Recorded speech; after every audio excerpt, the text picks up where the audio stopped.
менчик жер үлүшүмдү мына кызыл китеби бар өкмөт берген жер үлүштү мен кошунамдын арызынын негизинде шаардык прокуратура сотко берип жокко чыгарып атат. Булардын жөөсү сотко бергенде коргоо зонасы сакталбай калган деп берип атат да. Коргоо зонасы шаардык прокуратура ошо мыйзамды иш алып барбастан, мыйзамды коргобостон булар тууган уруун коргоп атат. Ошо линиянын түгүндө катарлаш үйлөр бар. Ал үйлөр эмне себептен алардык мыйзамдуу деген суроону койсом, биз арыздын негизинде гана карайбыз деп атат. Сизге арыз жазылды деп атат. Мынакей ушул чек, бул чек менин чегим. Бул чекте өкмөттүн токтому боюнча сакойлтун линиядан 4 метр аралык сатылыш керек деп атат. А бул жерде 4 метр эмес, бир 7-8 метр аралык бар. Меники бул коргоо зонасына кирбей турат да. А башка жерлерди биз силерге дагы көрсөтөбүз. Кирген жерлердичи.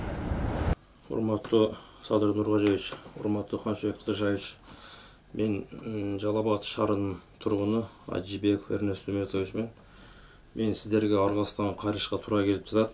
Себеп дегенде менин жеке менчик жер үлүшүмдү мына кызыл китеби бар өкмөт берген жер үлүштү мен кошунамдын арызынын негизинде шаардык прокуратура сотко берип жокко чыгарып атат. Эмнеге таянып жокко чыгарып атат? Бул менин участогум жер үлүшүм Саковольт линиянын жанында болгон. Булардын жөөсү сотко бергенде коргоо зонасы сакталбай калган деп берип атат да. Коргоо зонасы өкмөттүн токтомунда 2018 жылы 6 апрелде номер 189 өкмөт токтом чыгарып атат. Ал токтомдо коргоо зонасы 4 метр деп чыгарып атат бул жердечи. А бизде сот 20 метр деп туруп, менин кызыл китебимди жокко чыгарып атат. А менин жер үлүшүм коргоо зонасы 7-8 метр аралыкта турат. Биз барбаган, какпаган иш калбады. Айласыдан сиздерге кайрышка туура келип жатат. Шаардык прокуратура ошо мыйзамды иш алып барбастан, мыйзамды коргобостон булар тууган уруун коргоп атат. Ошол тууган арыз жазып атат. Ошол тууганын арызынын негизинде менин кызыл китебимди жокко чыгарып атат. Мен буларга айттым, ал жерде бир эле менин үйүм эмес, бүт ошо линиянын түгүндө катарлаш үйлөр бар. Ал үйлөр эмне себептен алардык мыйзамдуу деген суроону койсом, биз арыздын негизинде гана карайбыз деп атат. Сизге арыз жазылды деп атат. Макул, анда мен арыз жазып берейин деп атам. Мен бир эмес, бир нече жолу жаздым, башкы прокурорго чейин жаздым.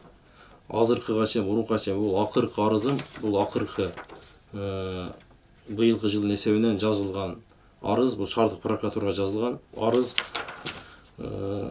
Курманкул Зулушев Токтор Алиевич элди жерди кыдырып, эл менен ушундай көйгөйлөр чечебиз деп келгенде, мен ошол жерге барып туруп бүт жагдайды түшүндүргөм. Шүкүрбеков деген полковникке дайындалган. Ал Шүкүрбековго мен бүт жагдайды түшүндүргөм. Мыйзамсыз болуп калыптыр, биз полный көзөмөл кылып беребиз деди. Ага чейин мага шаардык прокуратура, мэрия, архитектура, бүт мамлекеттик кызматтар жаңачылган жагдайларга возможность бербей аткан. Сотко бергенгечи. Курманкул Токтор Алиевичке кайрылуунун негизинде жаңачылган жагдайларга возможность кылып беришти, бирок аны сот жаңачылган жагдайларга жатпайт деп туруп карабай койду. Ошол менен катарлаш үйлөрдүн тургандыгы алардык мыйзамдуу, мыйзамсызбы? Бир линияда турабыз, бир жерде турабыз. Бир меники мыйзамсыз болуп атат да, аларды каралбай атат. Мен аларды сиздерге бул жогоруда да көрсөтөбүз, видео, фото съемкалар кылганбыз, ошолордо да дана көрүнөт. Алар карабай атат, алар сотко бербей атат. Неге негизде бербейсиңер десем, негизи жок. Азыр эми шаардык кеңештикке берип коет, шаардык кеңеш сотко береби. Анан арга кеткенден ушундай кайрылууга туура келип атат.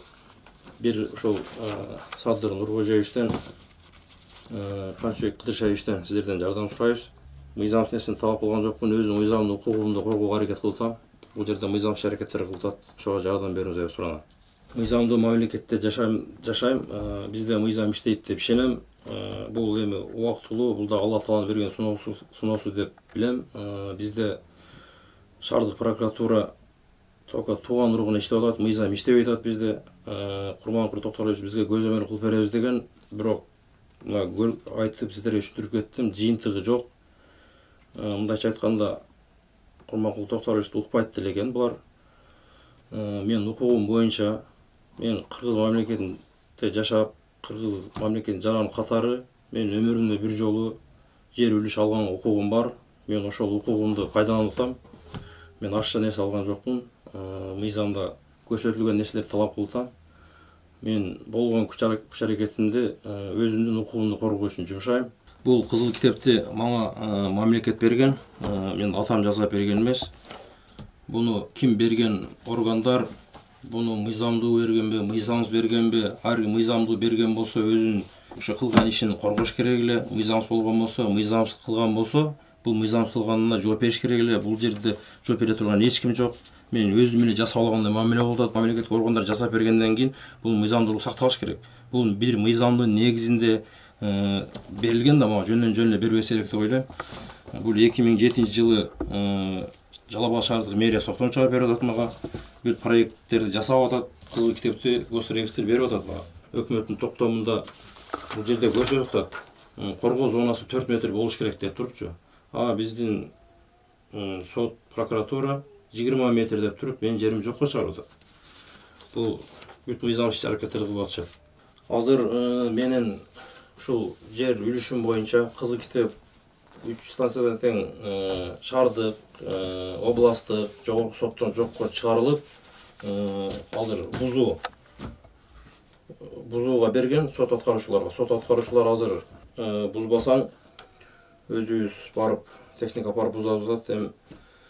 Бул жерде мыйзамсыз ошо иштер аткарылып атат. Мен арыз жазгам. Бул арызды шаардык прокуратурага арыз жазгам. Шаардык прокуратура шаардык кеңешке жөнөткөн. Шаардык кеңеш шаардык мэрия менен биргеликте чогулуш өткөрүп, ал жерде мэрдин Эрис Абжалиевичтин өзүнө киргенмен, өзүнө кирип бардык жагдай түшүндүргөм. Ал жерде өзү комиссия түзүп келип, өз көзү менен көрүп таанышып кеткен. Менин ошол жер участогунун забору бузулбайт. Ошол бир жак бурчу ошол коргоо зонасына кирип калып туруп ошол бурчту алып кой, калган жагы бузулбайт. Калган жагына биз ошол сот аткаруу барагын токтотобуз деген. Кумустун жетекчисине Жолдубай дегенге тапшырма берген. Жолдубай дегенде комиссияда болгон. Бул забор бузулбасын, ушул жерди жок дегенде ушул балага убактылуу арендага берип тургула деп ошондой чечим чыккан. Ошондой сүйлөшүүлөр болгон.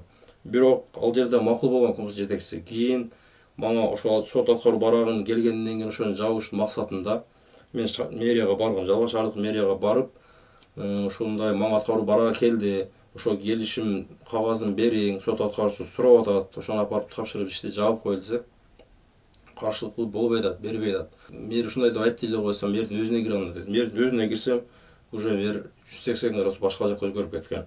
Мага келбей, кирбей каалагандай бүтүрүп ал, заборун бузуп сал деген. Ушундай жоопторду берди. Мен аргасыз болдум. Аргасыз Камчыбек Кыдышаевич, Садыр Нуркожоевич, мен сиздерден гана үмүт кылып калдым, сиздерден гана суранам, жардам бериңиздер. Мыйзамдуу болсо дагы мен ыраазы болчумун, мыйзамчы аракеттер болуп атат. Ошон үчүн сиздерге кайрылуу аргасыз болду.